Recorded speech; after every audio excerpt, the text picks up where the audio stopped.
both of you, when do you recall the countdown clocks coming down, and what do you think about that? I don't remember exact dates or anything like that. As far as thoughts on it,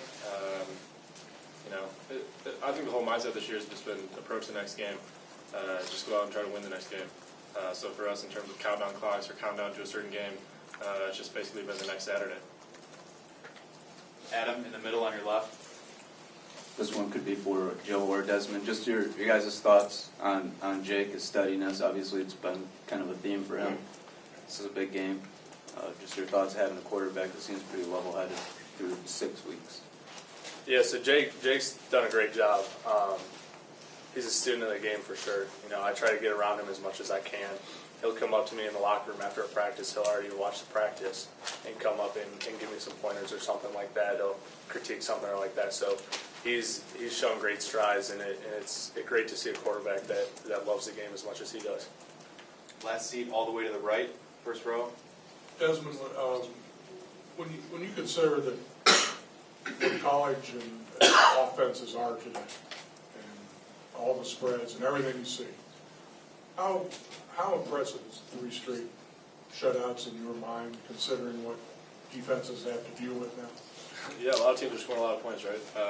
Especially the move to spread offense. I think Coach Durkin touched on that a week or two ago, I saw. But with teams scoring as many points and kind of the up-tempo stuff, the shutouts are definitely something that are impressive. But for us, it's just kind of continuing to improve and get better week after week. I mean, we've had 3 straight now, but the message and goal for next week is to improve on that, clean up some of the stuff we didn't do well, become a better defense. All the way in the back on the left. Desmond, Michigan State has had a really good run against you guys. How important is it for you to finish out your career with a win, a big performance against them? I think it's always a big thing for the seniors, but I think as a team as a whole, it's an in-state rivalry game. Michigan State's a great program, a very good team that's proven themselves kind of year after year here. So it's something for us. We know we have a tough challenge ahead of us Saturday. We know it's going to be a big physical football game, but we're excited to play it. Third row all the way on the left. Desmond, you just talked about Connor Cook's ability and how important it is to try and knock him off his spot, pressure him in his face, maybe get him mobile a little bit to try and disrupt his rhythm. Yeah, disrupting the quarterback is always a goal and an emphasis. Connor Cook definitely is a good quarterback. He makes smart decisions. He knows how to work their offense and really move the ball down the field. So we know we have a great challenge ahead of us with that. But for us, it's kind of playing our game, being able to wreak havoc and get pressure and kind of mess up some of the things they're trying to do offensively. So that's what we're going to try and do. Staying on the left, first row, Michael. Joe, you mentioned your contribution and the fullback's contribution. 18 different receivers have caught a pass. Was there a point in fall camp where you realized that they were going to spread the wealth like this? I mean, could you even imagine this much contribution from this many different guys?